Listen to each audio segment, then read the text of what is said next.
Alô, boa noite. Convidar a Ludmila Feres, diretora da Seção Minas, CBPMG, para tomar a mesa. E... O Fernando aqui? Não, depois chamamos o Fernando. Ah, tá. E agora nós vamos passar aqui, antes de chamar a convidada, a Fernanda Ottoni, nós vamos passar aí dois filmes, né? Vídeos. Gustavo, por favor, o vídeo do Almanac e que é a revista online e a revista da escola, que é a Derivas Online também.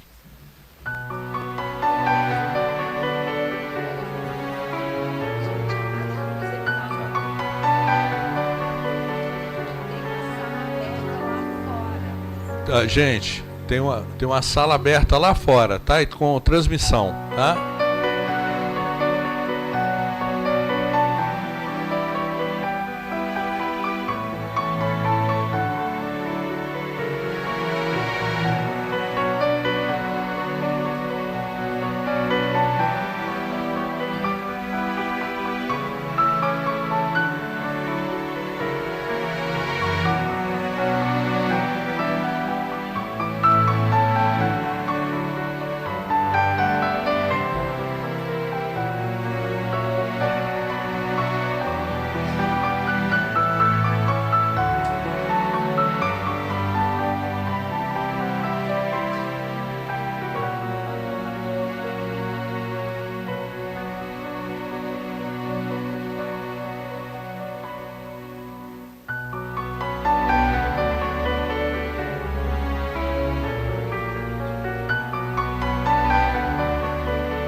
Bem, agora quero ter o prazer de te convidar a colega, amiga Fernanda Ottoni. Fernanda Ottoni é a AME da Escola Brasileira de Psicanálise da Associação Mundial de Psicanálise. Vai falar para a gente sobre psicanálise aplicada. Vamos inverter aqui.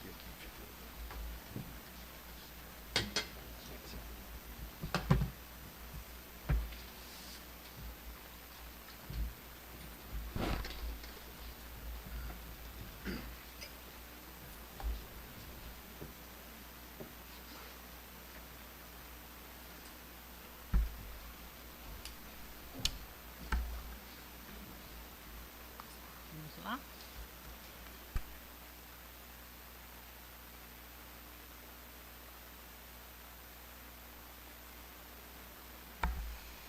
Bem, uma alegria estar aqui. A casa com muitas pessoas que eu não conheço, a casa cheia, né? Muitos jovens, uma alegria estar aqui conversando com você sobre esse tema, né? Vou começar perguntando de que falamos quando dizemos psicanálise aplicada. A resposta que cai na ponta da língua é psicanálise aplicada à criança, ao direito, à medicina, à literatura, à saúde mental, etc. E mais ainda, a psicanálise aplicada às instituições. Mas será? Como ler hoje tal sintagma, à luz da orientação lacaniana, quando se exige que a psicanálise responda por seus efeitos e dê provas de sua eficácia onde quer que esteja?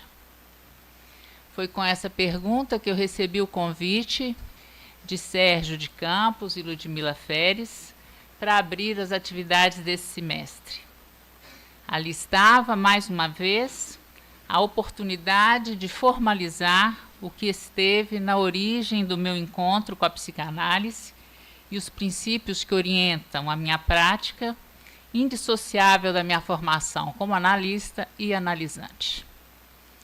Se psicanálise aplicada é, então, um sintagma infiltrado em meu léxico analítico desde o começo e agora se coloca como agente deste trabalho, por onde começar?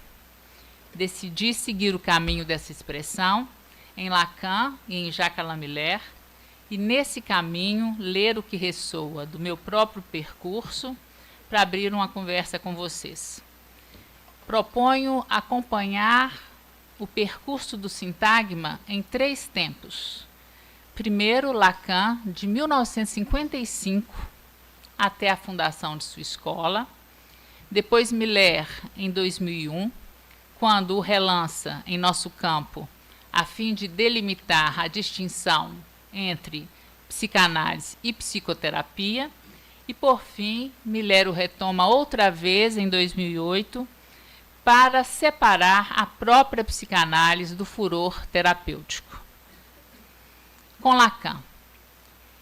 Em 1955, nas notas preparatórias para a conferência A Coisa Freudiana, pronunciada em Viena, Lacan apresenta, nessa conferência, as razões do seu retorno a Freud. Até onde pude localizar, é nesse texto que Lacan utiliza pela primeira vez a expressão psicanálise aplicada. Ele vai dizer: o retorno a Freud deve ser entendido em um duplo sentido. Trata-se, por um lado, de retomar a leitura de Freud e reelaborar tudo aquilo que uma interpretação, até então excessivamente limitada, não aprendeu, deixou de lado ou esqueceu. Há, por outro lado, a necessidade de um retorno à prática originária da psicanálise, ao primeiro estágio da psicanálise aplicada. Psicanálise aplicada designa aqui a prática da psicanálise. O retorno a Freud não é apenas um retorno à leitura do texto freudiano. O que chama atenção ali é que Lacan reclama o retorno à prática mesma, em sua essência e em seu fundamento, como foi concebida e aplicada por Freud. Depois, Lacan denuncia 2 vezes o uso impróprio da expressão. Em 1957, na discussão de A Psicanálise e seu Ensino, em resposta a Daniel Lagache, afirma que os estudos dos psicanalistas sobre poetas e filósofos podem até contribuir para a sua formação, mas isso está longe de representar aquilo que se chama tão impropriamente de psicanálise aplicada. 6 anos depois, em 1963, no seminário Angústia, Lacan se detém nos trabalhos de Theodor Hayek. Reconhece suas contribuições técnicas e clínicas, mas destaca que os trabalhos sobre o chofar e os rituais religiosos, muito impropriamente qualificados de psicanálise aplicada. O que Lacan considera ali impróprio? Encontrei uma pista em seu texto Juventude de Gide ou A Letra e o Desejo, de 1958. Ele vai falar, cito, a psicanálise só se aplica em sentido próprio como tratamento e, portanto, a um sujeito que fala e que ouve. Temos aí uma torção fundamental. Usar a psicanálise para ler uma obra literária, contribuições filosóficas ou um ritual religioso não constitui, em sentido próprio, uma psicanálise aplicada, pois esta não existe apartada do real de sua própria experiência. Mas foi em 1964 que Lacan deu um estatuto institucional ao sintagma, ao fundar a Escola Francesa de Psicanálise, incluindo a psicanálise aplicada como uma seção de trabalho, ao lado da seção de psicanálise pura e de uma seção de recenseamento. Ali ele escreve seção de psicanálise aplicada, que significa de terapêutica e clínica médica, e determina que haja, cito Lacan, uma diretoria para autenticar cada trabalho como sendo da escola, eliminando qualquer conformismo pré-concebido. Ao incluí-la como uma seção de trabalho na escola e não fora dela, Lacan inscreve a casuística, a doutrina e a direção do tratamento, ali investigadas, no trabalho de elaboração da prática analítica e da formação do analista. Uma citação notável esta de destacar, e eu vou retornar a ela no final. Na proposição de 9 de outubro de 67, sobre o psicanalista da escola, Lacan não fala mais de psicanálise aplicada, mas sublinha a articulação entre psicanálise em intenção e psicanálise em extensão. Ele vai dizer, é no próprio horizonte da psicanálise em extensão que se ata o círculo interior que traçamos como ânsia da psicanálise em intenção. A relação aí é topológica. Lá onde ela se estende, encontra sua intenção. A expressão psicanálise aplicada, até onde pude ler, não volta a aparecer em Lacan depois do ato de fundação, e só retornará com Miller em 2001, que a puxará do ensino de Lacan como um fio de Ariadne para ler a terapêutica que decorre da psicanálise praticada na escola de Lacan. Mas por que Miller retoma o sintagma psicanálise aplicada, tanto nas jornadas da SEF em 2000, como em suas aulas do curso de orientação lacaniana, O Lugar e o Laço, 2000-2001?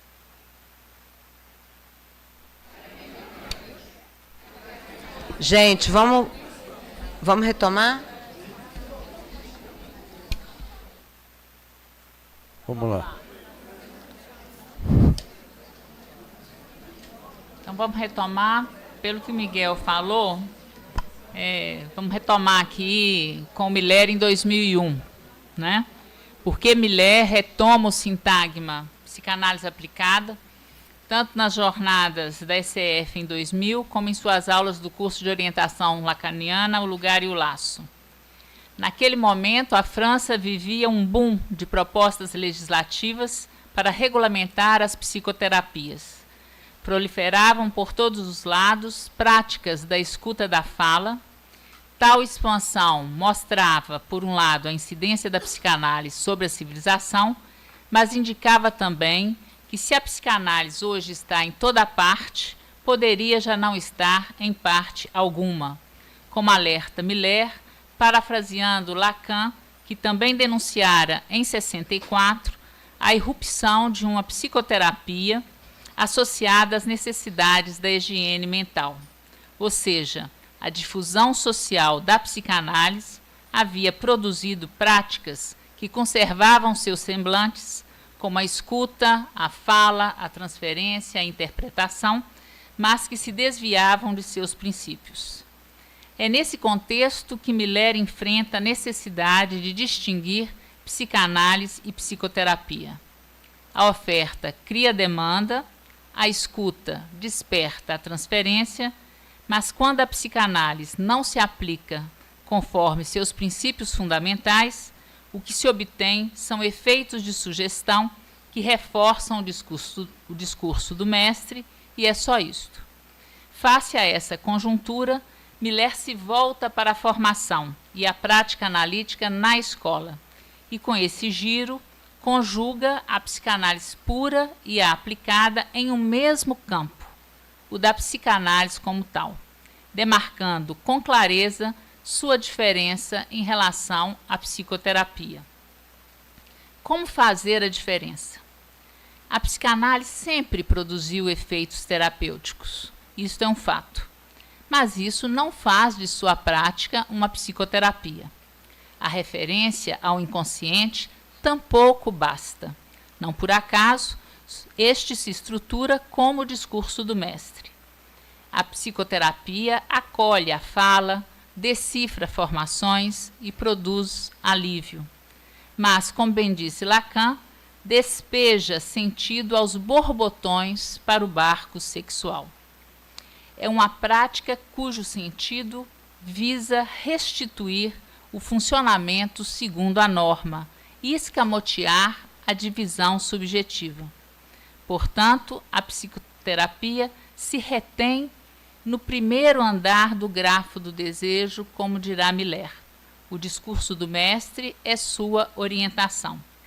A psicanálise, ao avesso, segue uma política orientada pelo sem-sentido, insabido, presente nos equívocos e mal-entendidos, secretados pela enfermidade incurável do ser falante, a saber, um corpo que se goza sem sentido algum. Para alcançar sua matéria, a do gozo, é preciso passar ao segundo andar, e a chave para tanto é o desejo do analista, um desejo de abstenção. Ao abster-se de ocupar o lugar de auditor, conselheiro ou intérprete do sentido último, guarda vaga a brecha que se abre quando a fala falha, tropeça e assim acolhe o que ali surge, imprevisto, impossível de dizer. Seu ato alça uma outra dimensão e assim dá o passo à determinação pulsional e aos efeitos indeterminados que podem daí advir. Ou seja, o desejo do analista é aí o que faz a diferença. Depois de separar psicanálise e psicoterapia, Miller em suas aulas também procura distinguir a pura da aplicada. Ele já havia dito que era falso identificar a pura, a prática de consultório com divã, e a aplicada, a prática institucional. Num primeiro ensaio, propõe que a pura teria como horizonte a travessia da fantasia e o passe, e a aplicada se ocuparia do sintoma do qual o sujeito se queixa, uma forma restrita da pura. Mas logo adverte que essa não é a sua última palavra, pois o último ensino de Lacan perturba tal repartição. Lacan mostra que sintoma e fantasia dão abrigo, cada qual à sua maneira, àquilo que no sujeito insiste e não se deixa apagar, razão pela qual propõe o sintoma, escrito com H, evocando ser o sintoma um modo singular de alojar esse impossível de negativizar, o irredutível do gozo. Mas além do tratamento terapêutico do sintoma inicial e da travessia da fantasia, isso segue. Não há ponto de basta para o gozo. Há isso que segue fora do sentido e a isso chamamos real. Portanto, o saber sobre o real é sempre uma construção, hipótese, ficção. Tanto no passe quanto no tratamento do sintoma, está em jogo a invenção de um saber fazer com esse real. Como um despertar é mesmo impensável, o que se transmite no passe é um pequeno relato com o valor de um sonho, ou seja, um artifício, uma arte, uma maneira de cernir tal real, impossível de dizer, mas que se experimenta. O que se alcança por fim, de real e que se transmite, ao modo de uma pequena história, é uma nova satisfação, que na perspectiva do sintoma, com TH, suporta um desejo que não se regula pelo como todo mundo. Portanto, se uma análise orientada ao real acentua a distância entre psicanálise e psicoterapia, ela tende a apagar a fronteira entre a pura e a aplicada. A diferença entre psicanálise pura e aplicada, dirá Miller, torna-se assim, então, não essencial. Para ilustrar esse fato, Miller recorre à fórmula de La Bruyère, que diz: Corneille pinta os homens como deveriam ser, Racine tais como são, e arrisca uma paráfrase: a psicanálise pura é a psicanálise como ela deveria ser, e a psicanálise aplicada é a psicanálise como ela é. A meu ler, quando Miller retoma o sintagma, psicanálise aplicada, em 2001, foi para fazer dele um operador político, para bem dizer a diferença entre psicanálise e psicoterapia. A ênfase se desloca para a ética, tal como definida por Lacan no ato de fundação. A ética é a praxis de sua teoria. A prática no consultório não garante a psicanálise como tal, assim como uma instituição pública não a impede. Pura e aplicada se encontram enodadas por sua orientação ao real, fora do sentido. Porém, 7 anos depois, a própria psicanálise, em nome da terapêutica, corre o risco de deslizar para o discurso do mestre. A psicanálise de orientação lacaniana não é uma prática asséptica imune a desvios. É o que Lacan adverte no seminário 17. Cito Lacan: a referência de um discurso é aquilo que confessa querer dominar, querer amestrar. Com isso, basta para catalogá-lo em parentesco do discurso do mestre. É exatamente essa dificuldade que tento aproximar tanto quanto posso do discurso do analista. Ele deve se encontrar no polo oposto a toda vontade, pelo menos confessada, de dominar. Digo pelo menos confessada, não porque tenha que dissimulá-la, mas porque, afinal, é sempre fácil voltar a escorregar para o discurso da dominação, da mestria. Fecha aspas. A matéria sutil da psicanálise. Estamos em 2008. Miller inicia seu curso Coisas de Fineza em Psicanálise com um retorno a Lacan. Quer estancar a desorientação provocada pelo crescimento do CPCT, Centro Psicanalítico de Consultas e Tratamentos, dispositivos de atendimento psicanalíticos gratuitos e de duração limitada ligados à orientação lacaniana. Ele diz ter visto uma escola e seus arredores, talvez todas as escolas do campo freudiano, dominados, havia 3 anos, por um frenesi da psicanálise aplicada. Em nome do bem-estar dos contemporâneos e da saúde mental dos cidadãos, corria-se o risco de depor as armas oferecidas pelo ensino de Lacan, falar a língua do outro e buscar reconhecimento social e subvenções. O problema não estava apenas nos arredores da escola, alastrava-se dentro dela. Para retomar a orientação, Miller problematiza o terapêutico e denuncia o encanto pelos efeitos terapêuticos rápidos. Eles existem, mas não constituem o objeto da psicanálise, porque há uma radical inadequação entre o real e o mental. A normalidade não existe. Ele vai dizer: o homem como tal é um animal doente. A doença para ele não é um acidente, é intrínseca. Faz parte do seu ser, daquilo que se pode definir como sua essência. Existe uma falha essencial que o impede de estar com boa saúde. Ele não está jamais. A ausência da relação sexual torna inválida qualquer noção de saúde mental e qualquer noção de terapêutica como volta à saúde mental. Ao contrário do que o otimismo governamental professa, não há saúde mental. Como diz Lacan, todo mundo é louco, isto é, delirante. Não se terapeutiza o psiquismo. A ação analítica não é uma terapêutica para restaurar a saúde e promover a inserção social. Ao avesso, sua ação é solidária à erótica, que, dirá Miller, se opõe à saúde mental e à terapêutica, por ser a erótica o aparelho do desejo essencialmente extranormativo e singular para cada um.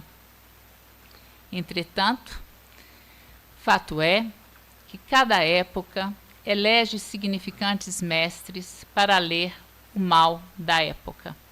Diante da desordem, lança-se um S1, diagnóstico, classificação ou etiqueta, e a ele se articula rapidamente um S2, um saber feito de protocolos, saberes especializados. A clínica do mestre esmera-se em localizar um significante e atribuí-lo ao sujeito, um nome para chamar de seu: depressivo, agressivo, toxicômano, infrator, vítima, hiperativo, obeso, neurodivergente e assim vai. Estabelecido o S1, mobilizam-se as reservas de saber do depósito universal da classe. Essa nomeação pode aliviar, como sabemos, pois oferece ao sujeito um lugar e um sentido. Mas quando o reduz a exemplar de uma classe, é a singularidade que se evapora. Mas há um fator embutido na operação do mestre que exige dele estar sempre atento, como uma sentinela involuntária do real. E é a sua pressa em ordenar que denuncia a matéria que escapa ao conjunto. É o fator A, o objeto A. O mestre o produz como resto, mas desconhece sua função de causa. É diante desse resto que se decide por uma política da psicanálise, falsa ou verdadeira, ou seja, aplicada à terapêutica do mestre ou à psicanálise como tal.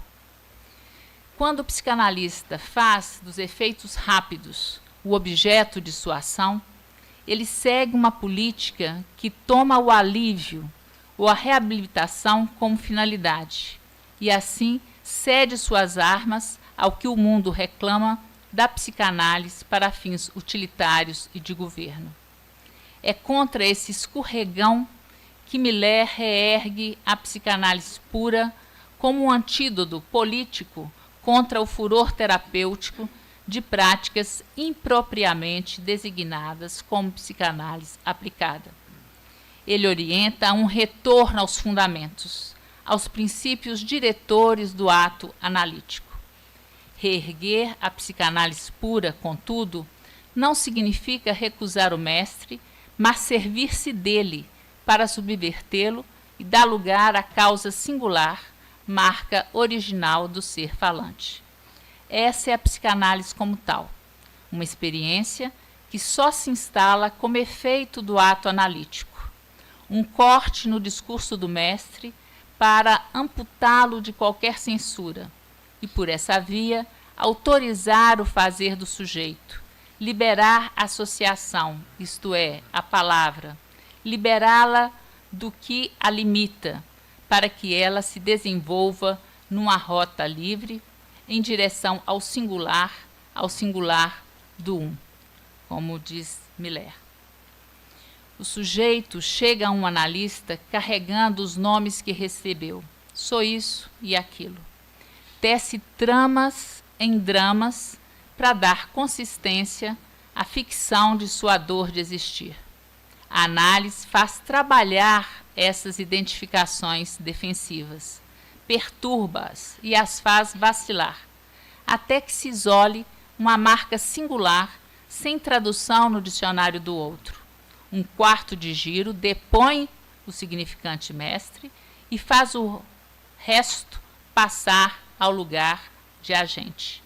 O sintoma deixa de ser uma disfunção a corrigir e passa a ser lido como resposta singular ao real.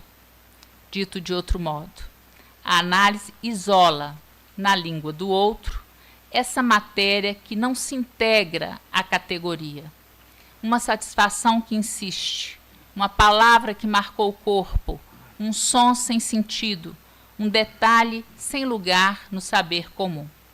Essa matéria não ilustra uma classe. Nela, o um do gozo se articula à língua comum. O analista é, aí, um outro que a segue. Embora os efeitos terapêuticos possam resultar do remanejamento dos significantes e dos sentidos, uma análise não se detém aí.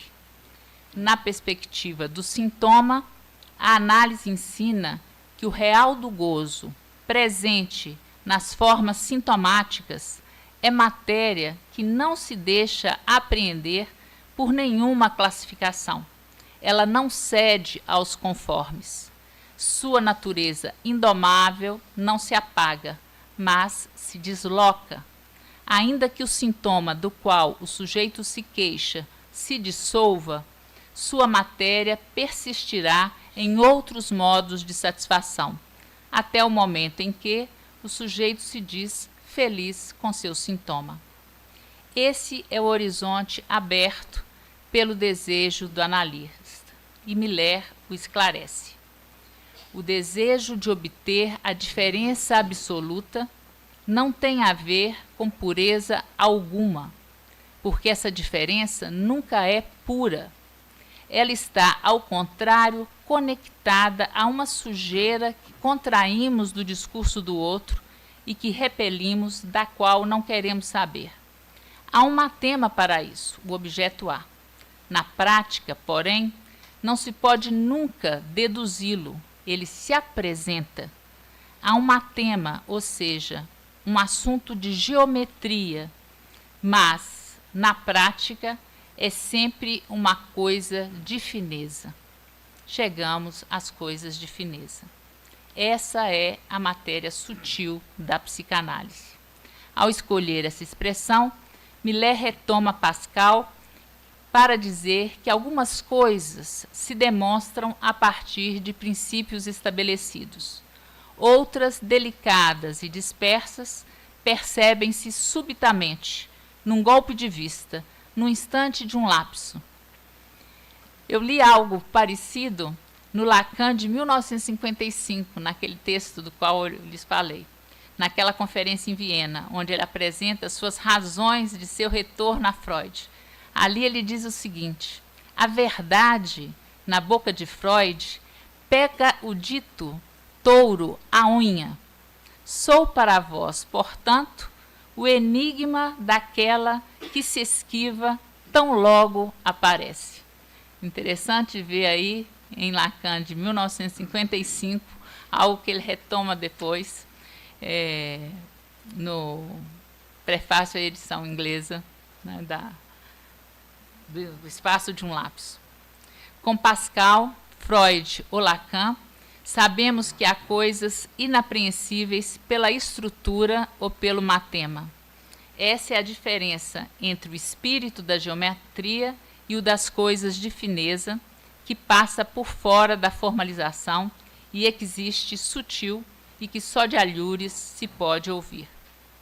Foi isso que procurei formular no texto que apresentei no Congresso da MP, O Mal da Juventude, quando li na Conferência de Milão de 1972, Lacan dizer que aquilo que passa por fora dos discursos é coisa soante.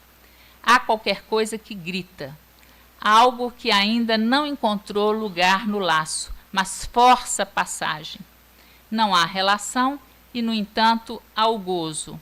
Entre a linguagem e o gozo há uma ânsia. Para laçar o que é rebelde ao laço, há a língua e os restos de la língua depositados no corpo. Cabe a cada um inventar uma maneira de viver com o corpo que se tem e com a língua que o banha. O ato analítico é um corte no tecido do discurso por onde passa a substância sonora que saliva da língua do um.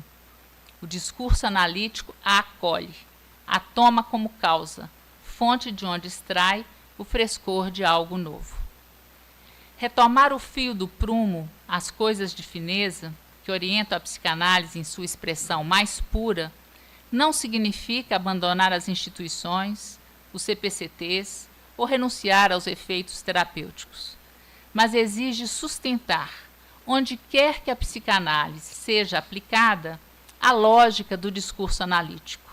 Um corte no mestre, uma pausa, uma fenda entre dois, para dar lugar à poética de uma erótica que se passa na confidência entre dois parceiros, avessa à normalização. Não há outro, não há sentido último ou ponto de basta, não há relação, não há saúde mental.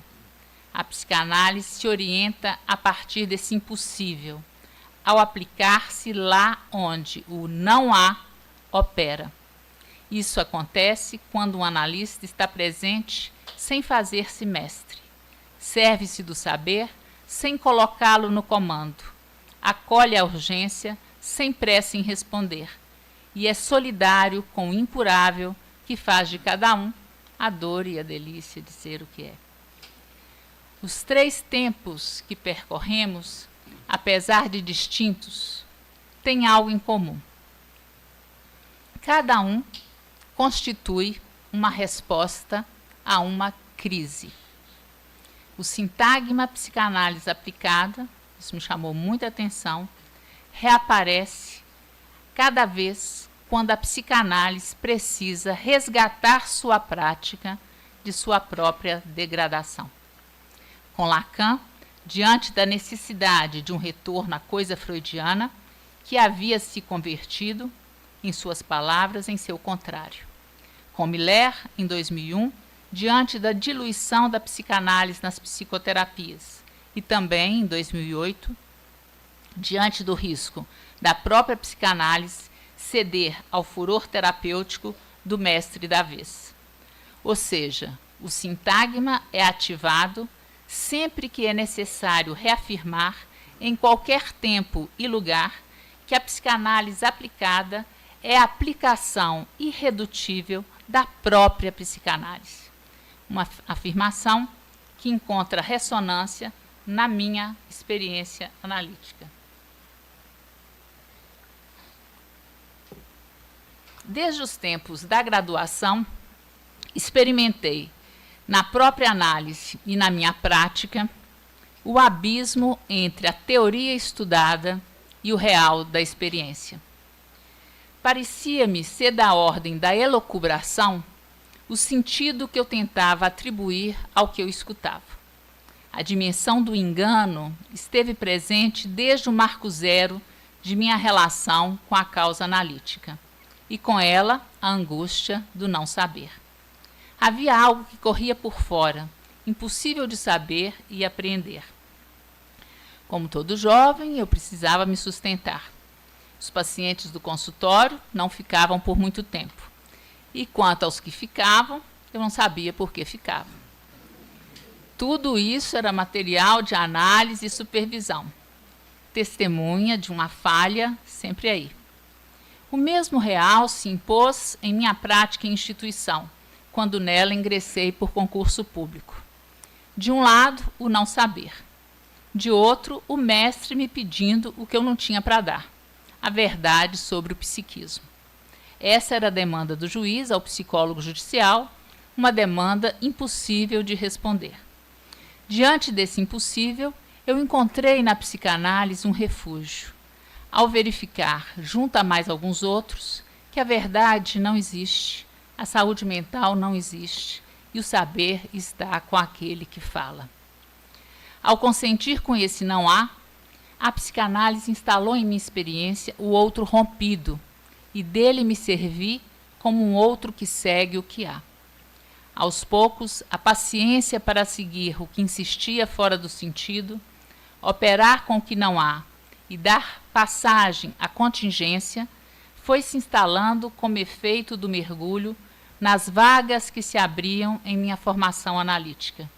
O uso dos semblantes, do furo e de pequenas subversões criou as condições para inventar, a cada vez, um saber fazer e instalar um lugar possível para a psicanálise. A casuística do tribunal ensinou-me que, da relação que não existe ao real fora da lei, basta um passo.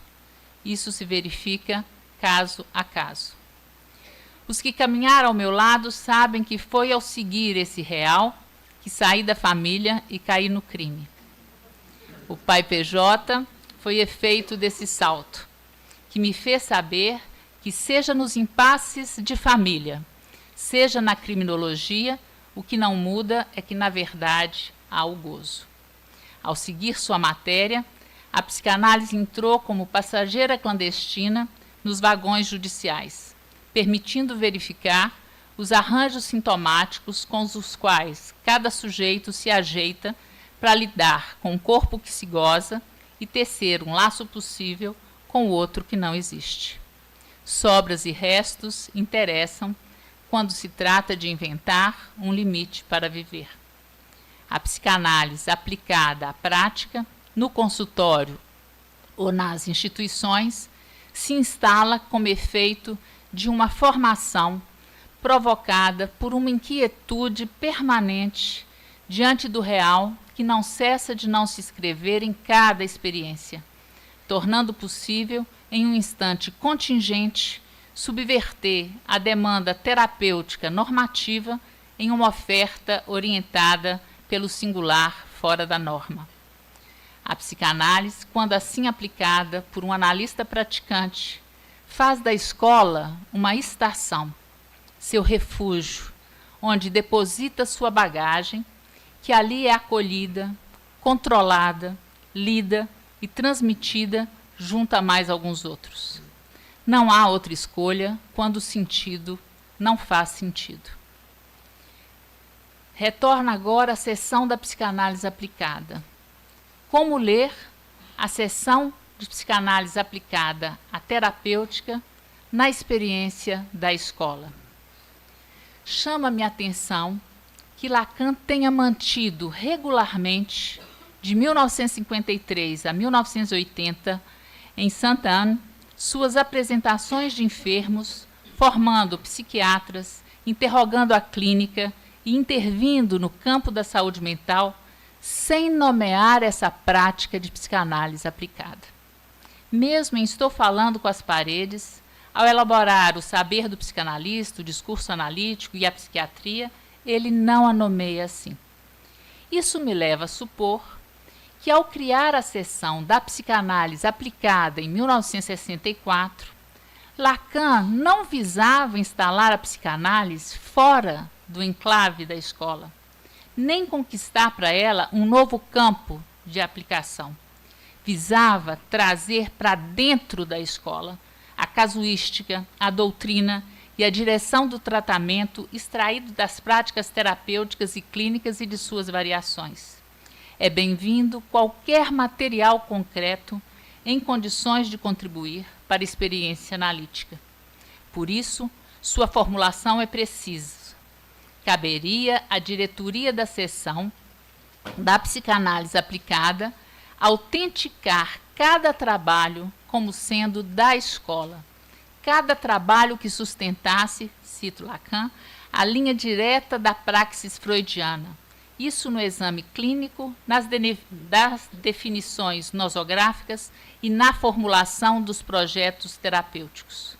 Ele não diz autenticar o trabalho analítico nas instituições. Diz autenticar cada trabalho que ali se endereça como sendo da escola. Cada trabalho que dê provas do ato analítico e de seus efeitos. Essa garantia não contradiz o princípio segundo o qual nenhum título, setting ou dispositivo garante por si mesmo o caráter analítico de uma prática, pois a psicanálise é a sua própria experiência. A prática da psicanálise não se ensina. A formação analítica se dá na análise de cada um, nas supervisões, e sua prática se elabora e se formaliza no trabalho de escola. Lacan, na proposição de 9 de outubro, afirma: o psicanalista só se autoriza de si mesmo.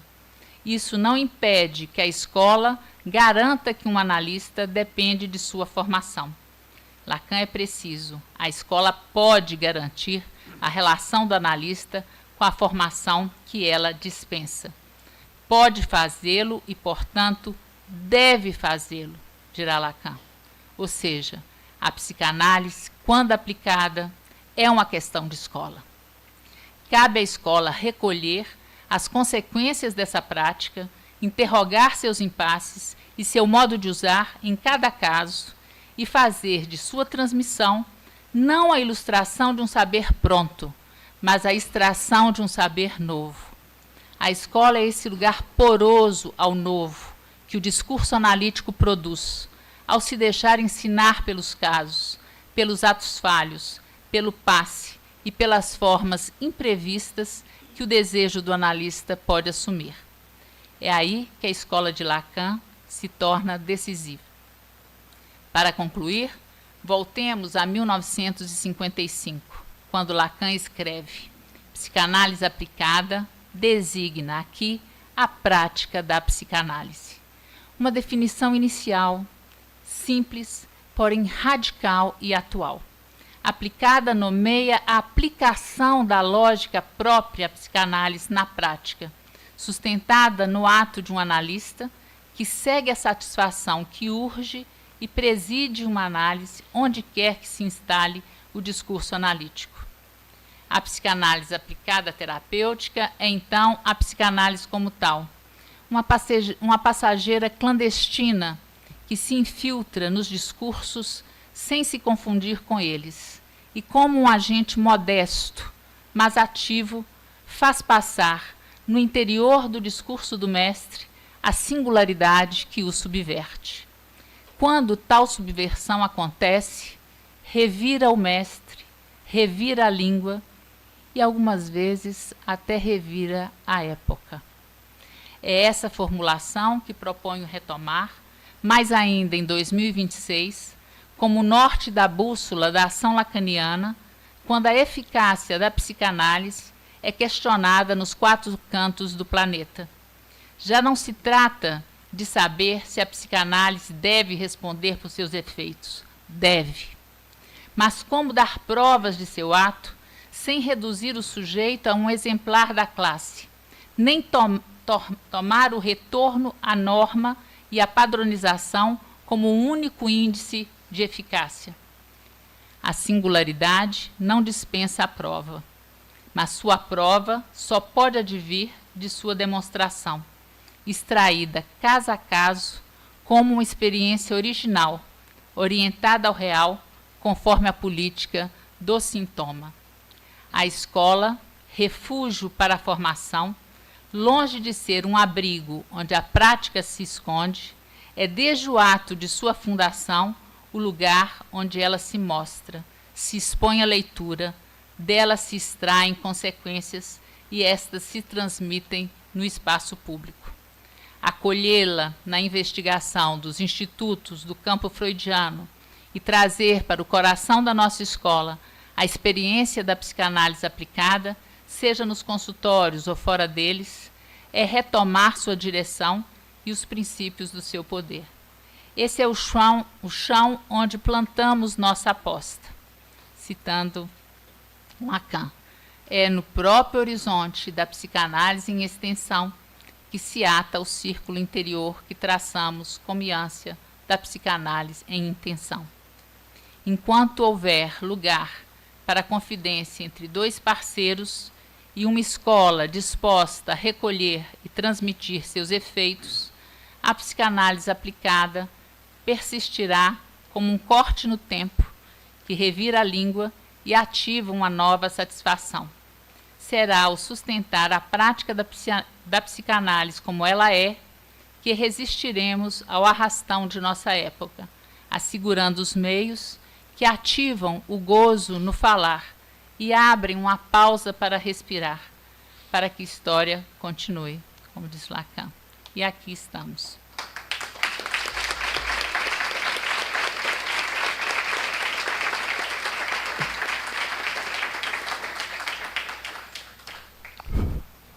Obrigado, Fernanda.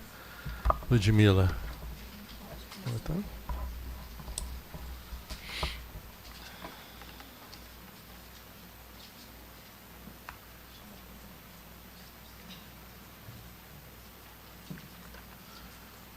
Bem, Fernanda faz um percurso excepcional aí da psicanálise aplicada, psicanálise pura, né, assim, com seu estilo, né, já bem conhecido, né, assim, de muita dedicação ao estudo e uma pesquisa bastante aprofundada, né. Muito bem, são uma observação, uma pergunta, né, assim, achei interessante assim o Almanac retomar Freud, né? Particularmente por causa dos alunos, né, que estão chegando. Dizem muito que Freud está ultrapassado, Freud está morto, que o que vale agora é o ultimíssimo Lacan, né? Lacan 2.0. Então acho interessante essa Fernanda, em vários pontos do texto, ela retoma como Lacan lê Freud. E me parece que quando ela vai dizer da tese de Lacan, do ultimíssimo Lacan, todo mundo é louco, isso é delirante, isso já está no texto de Freud, né? Freud, ele está no ultimíssimo Lacan, ele não está no primeiro Lacan, ele está no ultimíssimo Lacan. Se vocês lerem, por exemplo, Gradiva, está lá toda a tese lacaniana de Todo Mundo é Louco, do Arnold, né? E da Zoé. E é interessante que tem uma passagem no Mal-Estar na Civilização, capítulo 2, que o Freud vai dizer: em certa medida, somos todos paranoicos. E louco é aquele que não encontrou alguém que o ajudasse a incluir o seu delírio dentro da realidade. Interessante isso, né? Existe. É Lacan, o ultimíssimo Lacan. O ultimíssimo é Freud. Então, E eu queria, assim, fazer uma pergunta, assim, mais fazendo coro assim, com os alunos. A gente incorpora muito no discurso corrente da psicanálise alguns slogans e que às vezes a gente vai repetindo e sem pensar muito no que se trata, né? Eu queria que você explicasse um pouco essa psicanálise orientada ao real. Ó. Só isso? O que é isso? A gente fala isso, né, quase que um mantra, né? Acho que esse é um ponto. E só para terminar, é uma curiosidade minha, né? Porque o controle, né? Assim, controle, supervisão, né? Assim, a gente adota mais o termo supervisão do que o controle, na Europa mais controle. Mas eu fico pensando muito nessa palavra, controle, porque os discursos, eles têm alguma coisa que eles deslizam. É próprio do discurso ele deslizar, né? E particularmente, o discurso analítico, ele é o mais frágil, ele é o mais sutil, ele é o mais incompleto e inconsistente dos 4 ou dos 5. Se tem uma consistência, né, o discurso do mestre, o discurso universitário tem séculos, né? Nós estávamos falando lá da Paris 8, da Universidade de Sorbonne, fundada em 1257, né, Idade Média. Então tem todo o discurso do mestre, desde lá da dialética do senhor e do escravo, enfim.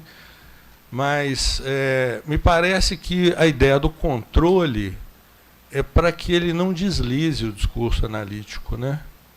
Assim, eu acho que eu me recordo quando eu tinha meus 17, 18 anos, eu fiz autoescola, então o Fusquinha tinha aqueles marcadores no vidro de trás, assim, né?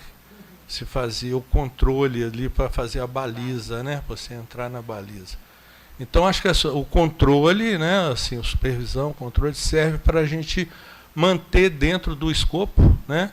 O discurso analítico, né? Bom, passar a palavra. Tá. Bem, primeiro eu queria agradecer a Fernanda, né, como o Sérgio já destacou, esse percurso rico que ela fez. Eu até fiquei marcando assim, os textos que ela trouxe, porque, de fato, foi assim, um trabalho extenso. E algumas coisas me chamaram a atenção, Fernanda, assim. Primeiro, a forma como você foi articulando a questão da psicanálise pura e aplicada e o retorno disso a cada vez que aparece uma crise, né? Então, a relação entre as crises no interior da escola, na grande maioria das vezes, né? A gente viveu a crise do CPCT, e o retorno a essa dupla, né? Essa dicotomia aí. Então, achei muito interessante isso. Mas uma coisa que sempre me intrigou, assim, e eu acho que você vai desdobrando isso, mas talvez você pudesse me ajudar a avançar, é porque nesse seminário do Miller, Coisa de Fineza, e você retoma, que eu não achei no texto, mas você cita, ele fala que a psicanálise pura é aquela que está no horizonte do analista, né? Enquanto a psicanálise aplicada, ela é a psicanálise, né? Assim, e em alguns momentos eu achei isso, eu acho precioso, assim, mas parece que em alguns momentos ele tira o foco disso, né? Assim, o que a gente podia pensar que a psicanálise pura, enquanto horizonte, né? E a psicanálise aplicada enquanto aquilo que se faz, né? Aplicada, como você bem trouxe aqui, ao sintoma, né? E um ponto que, assim, aí não é uma pergunta, mas que eu achei importante da gente retomar, é a forma como você foi organizando essa dicotomia, não é? Foi assim que esse sintagma, não é? A partir do desejo do analista, né? Como é que a gente pode... talvez sejam perguntas muito extensas, né? Assim, mas pelo menos trazer um pouco a discussão, a questão do desejo do analista aí. Então, só para a gente começar a conversa. Bem, eu acho, pelo menos escutando Sérgio e Ludmila, o que me ocorre é que há uma articulação entre as duas perguntas, né? Psicanálise orientada ao real e a cura no horizonte do analista. A psicanálise orientada ao real, dentro dessa perspectiva que a gente está trabalhando aqui hoje, é uma psicanálise que se orienta a um real fora do sentido. Que, fora do sentido, o que a gente encontra fora do sentido? A matéria sutil da psicanálise, a matéria do gozo, que não tem sentido nenhum. Então, orientada ao real, é orientada a essa matéria. Agora, essa matéria, ela se aloja no sentido, né? A linguagem, aparelho do gozo, o S1, o S2, né? Uma articulação que aloja a matéria sutil, mas que não se deixa apreender. Ela está alojada, mas ela não se deixa apreender. Então, a psicanálise orientada ao real é ir mais além do sentido, em direção a essa matéria, né? Porque o inconsciente, o discurso do inconsciente e o discurso do mestre diz disso, uma forma de alojar essa matéria num sentido que, de alguma maneira, sossegue. Mas isso não é suficiente. Aí vem a formação do sintoma, da fantasia, etc. E a psicanálise orientada ao real visa esse mais além. E como é que se alça esse mais além? Pelo menos dentro do que hoje a gente pôde trazer. A chave é o desejo do analista, que não fica ali na perspectiva do sentido. Quando ele ocupa o lugar da abstenção, quando deixa vaga, quando a falha na fala aparece, o tropeço, o equívoco, o mal-entendido, o sujeito, para se ocupar desse tropeço, ele tem que revirar a matéria, o tecido do inconsciente. E aí ele vai a um outro lugar e abre uma outra dimensão. Essa é a dimensão onde estão os elementos que não são articuláveis, que é do inconsciente real. Então, dirigida ao real é, de alguma maneira, fazer advir essa matéria e que, para advir, vai, de alguma maneira, se alojar no significante, no modo de falar, mas que sempre escapa, né? O desejo do analista é essa chave, então. Qual que é a diferença, por exemplo, da psicoterapia? Pelo menos assim que eu entendi, assim que eu li. Porque na psicoterapia o sentido visa a normatização, né? A estar de acordo conforme o discurso do mestre, né? Não visa um para-além, porque o para-além não é da ordem do alívio terapêutico.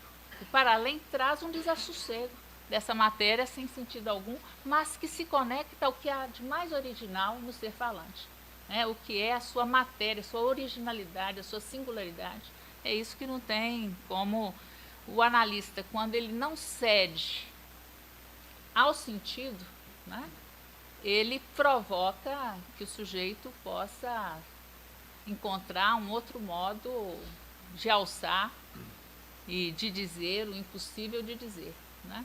E isso, quando o sujeito se acha, como diz Lacan, isso não tem ponto de basta, não tem a última palavra, porque essa matéria é inapreensível toda, tem sempre algo impossível de negativizar. Quando o sujeito se vê feliz com seu sintoma, então talvez aí possa vir um pequeno relato, uma pequena história, na forma de um sonho, só que o sujeito não crê, né? Sabe que aquilo ali é da ordem de uma ficção e não a verdade como tal, né?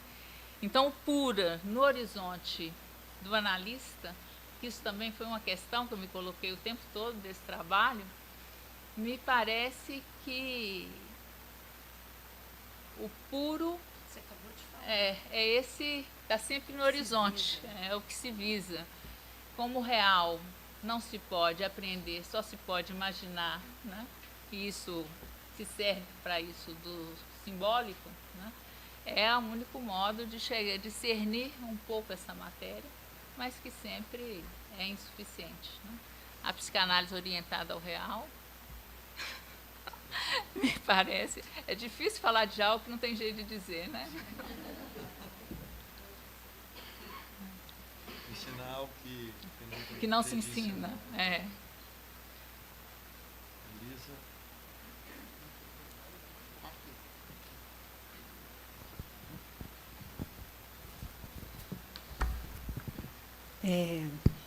Queria agradecer também a Fernanda, essa aula que nos ensina muita coisa.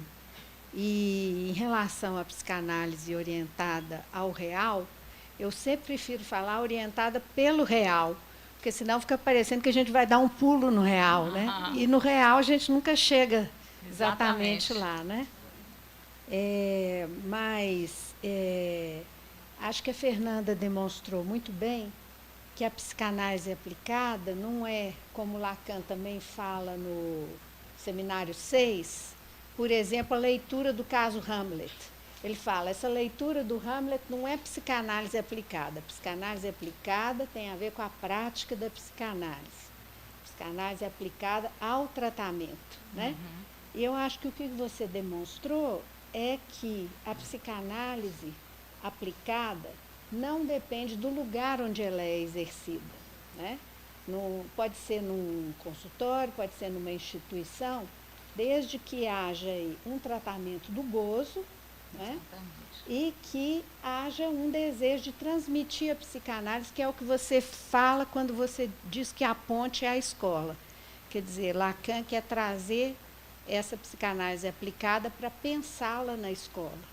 Eu acho que é isso que a gente faz, né? No instituto e na escola, quer dizer, trazer a prática da psicanálise para a gente transmitir e aprender com ela, né? É isso que a gente faz nos núcleos, que a gente faz na sessão clínica, que a gente faz nos seminários, quando a gente traz também as vinhetas clínicas para a gente pensar e transmitir algo aí, né? Quer dizer, aonde o desejo do analista está presente, seja no tratamento, seja na transmissão, né? Me parece que você mostrou isso muito bem. Elisa, eu lembrei quando você trouxe isso, no sábado, né, nós tivemos a preparatória do Encontro Brasileiro, e a Lucíula se serve de uma vinheta da Virgínia de Carvalho, né? E nós temos ali um exemplo muito interessante. Uma primeira entrevista na universidade, numa situação completamente não estándar. O sujeito, de repente, fala que guarda os restos das unhas numa caixinha e que faz bolinha de papel com a ponta dos dedos. Ela corta aí, ponta dos dedos. Tem algo aí de uma matéria que, de alguma maneira, como placa sensível, ali ela escuta e devolve. Qual que é a consequência disso?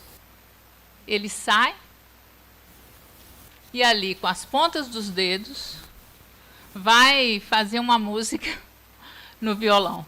Então, tem algo aí da matéria que se desloca, né, da caixinha para a ponta dos dedos, para a bolinha e para uma música do violão. Então, a Lucíula fala que não dá para abolir o sentido. ele retorna de alguma maneira. E eu fiquei pensando naquele momento de que sentido se trata quando trabalhamos com a matéria do gozo que não tem sentido.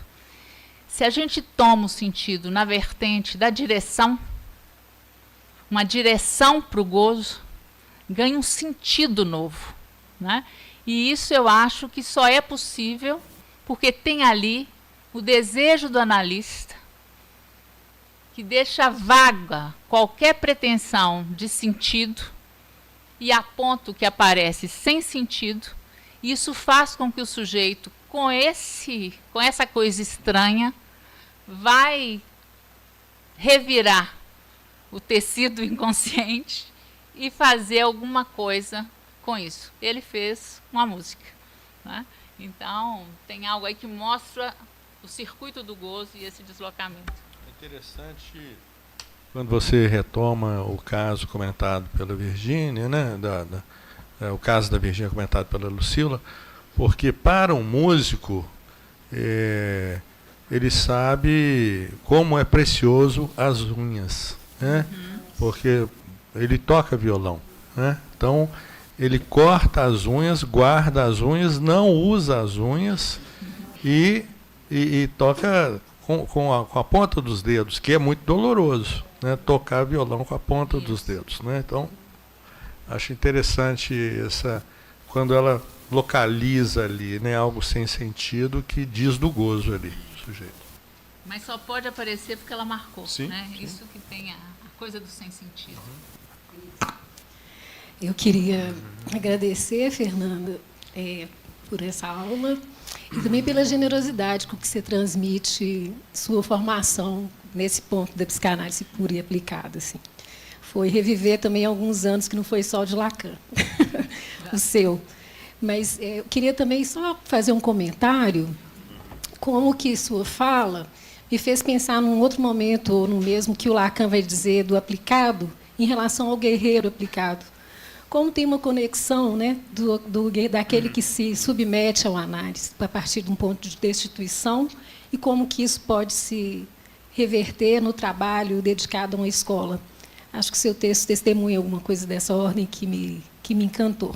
Obrigada.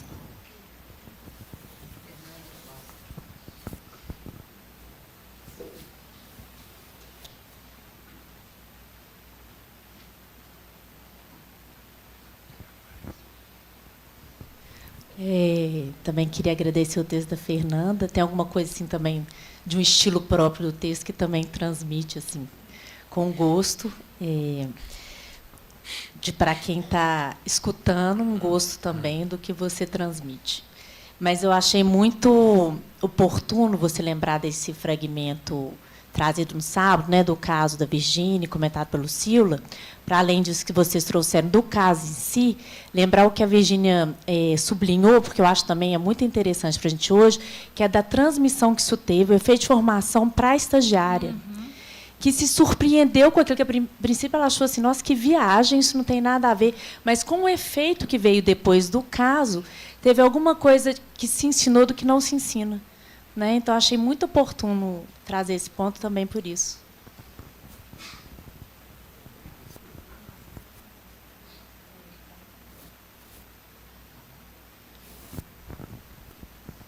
Não, só falei que é a transmissão orientada pelo real também, não só a análise. Né?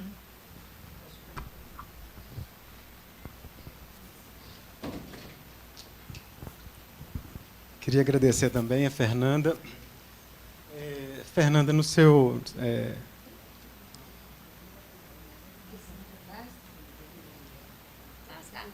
Isso, cheguei.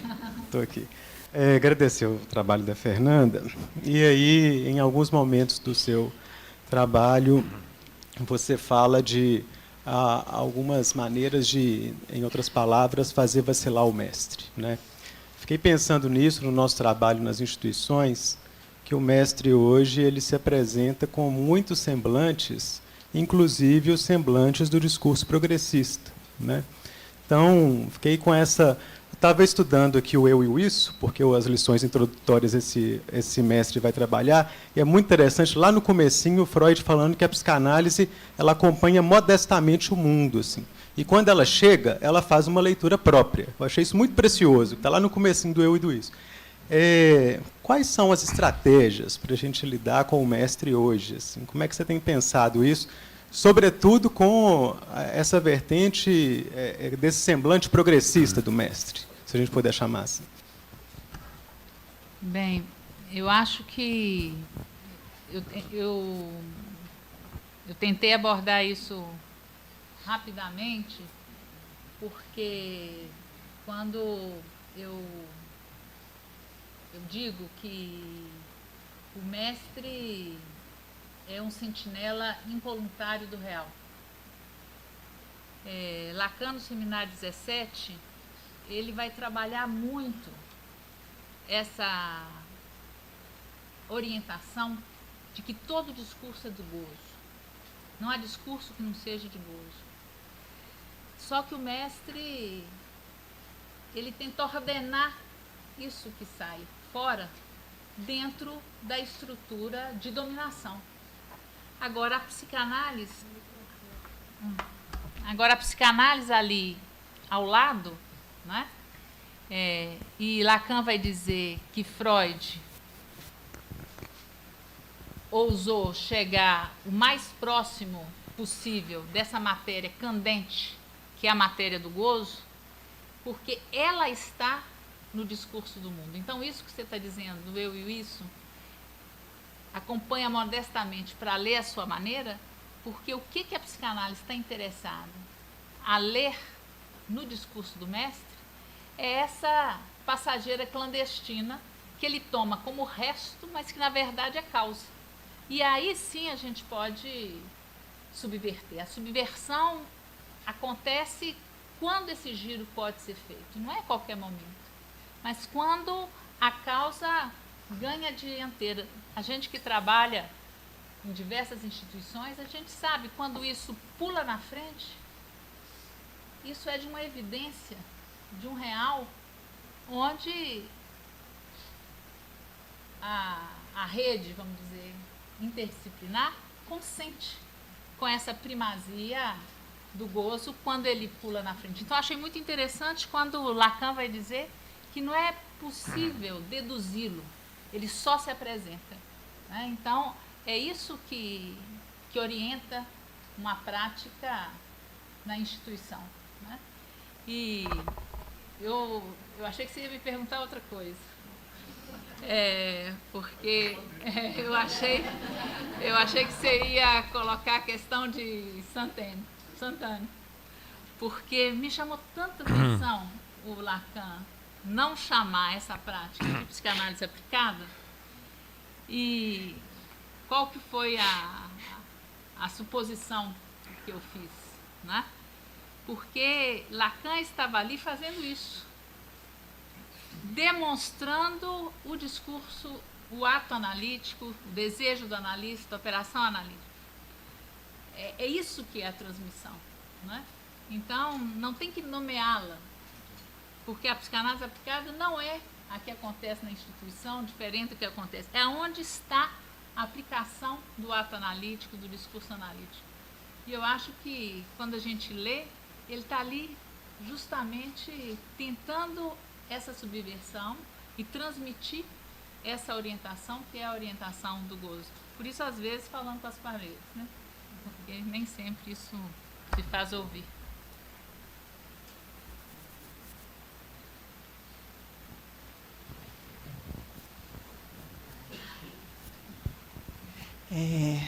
Primeiro agradecer, escutar a Fernanda é sempre uma bússola mesmo assim para a gente. E eu fiquei achando interessante, pensando nas instituições, assim, quando você traz, né, não a saúde mental, né, assim, me veio também nada mais humano que o crime, né, assim, como que a psicanálise vai na contramão. Isso que você marca, né, que qualquer tentativa de normalizar, de encaixar, de fazer, né, assim, a psicanálise vai na contramão disso.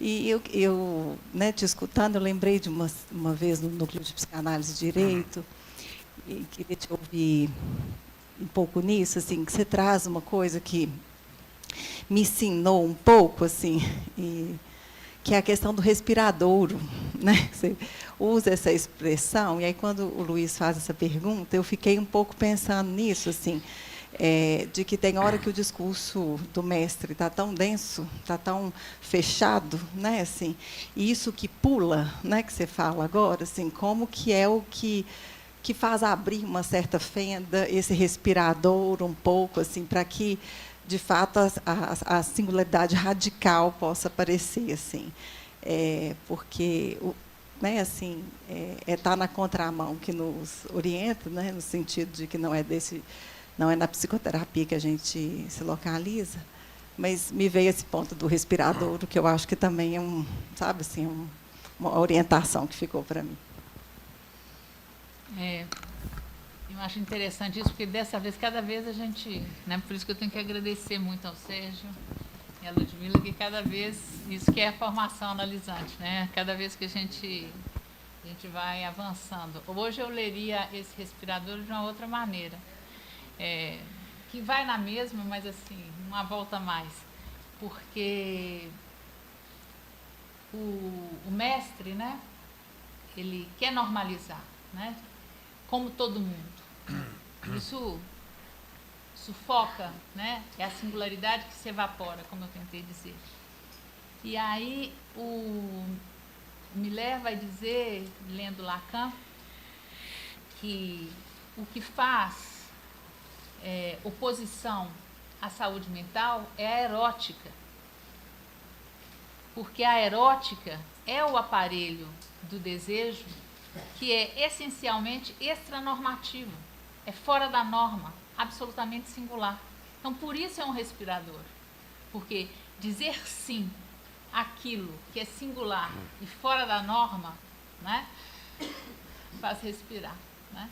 Quando dá lugar ao que é singular e faz cair as exigências de normatização, de adequação, de reabilitação, de fazer conforme todo mundo. Dar lugar ao singular é um respiro, né? Então, hoje eu leria o respiradouro como um aparelho erótico. Deixa eu entrar nessa conversa aí. Eu fiquei pensando aqui, lembrei de uma frase da psiquiatria clássica, não me recordo mais o autor, mas que o neologismo é uma sentinela avançada da psicose. Sentinela o quê? Avançada da psicose. E você traz essa frase do Lacan, que o mestre é uma sentinela do real, né? Porque... Essa não é a frase do Lacan, não. Isso fui eu É mesmo. você, então, é ótima frase, da Fernanda. Mas foi a partir do seminário 17. Ótimo, ótimo. Porque o sentinela, né, é um lugar avançado onde você não vê o exército. O exército está escondido, né, que é o gozo. Então, vamos dizer que o discurso do mestre, ele oculta o gozo. Assim como o neologismo, você não percebe a psicose, mas percebe o neologismo, que sabe porque por detrás do neologismo tem a psicose, né? Então, o mestre, ele é expert, né, vamos dizer, em escamotear o gozo, né, normalizar, né? E a ideia também do respiradouro, que é tem leitura como respirador ou respiradouro, né, que a gente pensa também um pouco como respirador. Antes eu pensava o respirador como o respirador do CTI, né, assim, mas tem o respiradouro, que é uma espécie de janela de saída, né, onde que a ventilação pode exercer ali. E me parece que a psicanálise, a possibilidade da psicanálise se miscuir sutilmente no discurso do mestre para que ela possa, né, esse gozo possa aparecer, né? E é exatamente nos furos do discurso do mestre que a psicanálise opera. Eu fiquei pensando assim na frase, né, que às vezes soa assim até forte, né? Que a psicanálise é uma prática sem valor, né? Que é exatamente esse oposto do discurso do mestre, né? Que trabalha na perspectiva de domar o gozo, de fazer valer alguma coisa, né? Então, quando Lacan vai falar que a psicanálise é uma prática sem valor. E outra coisa que eu achei importante, assim, é todo esse percurso que você vai fazendo, que acaba com a ideia do grados, não é? Que acho que às vezes tem a ideia de que a psicanálise pura e a psicanálise aplicada teriam grados aí, né? E aí a gente vai vendo que não tem nada disso. Eu queria só comentar essa frase que a psicanálise é uma prática sem valor, porque me chocou muito, né, quando eu li no texto do Miller. Depois eu fiquei pensando que o que ele chama de valor, né? Talvez o valor, quer dizer, é uma prática que não se baseia nos ideais, que não se baseia nos valores, nas referências, né, do discurso do mestre. Enfim, eu entendo um pouco, não é que ela não vale a nada, mas é que ela não está baseada nesses valores da cultura ocidental, né? Do dinheiro, do prestígio, enfim, do sucesso, enfim. Né?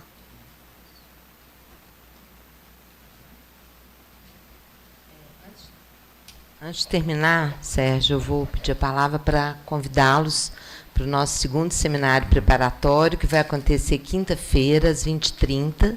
O tema é Fazer Par. Elisa Alvarenga vai apresentar, Graciela Bessa vai comentar e a Fernanda Costa vai coordenar a mesa. Estejam todos aqui, não é? Vagas limitadas e não será transmitido. Até quinta. Obrigada. Eu vou ainda então aproveitar a oportunidade de fazer um merchandise, convidar aqui para o meu seminário, né, os 4 mais 1 conceitos da psicanálise, baseado no seminário 11, tá? Dia 11 de agosto, terça-feira, tá? Obrigado. Até lá, gente. Obrigada.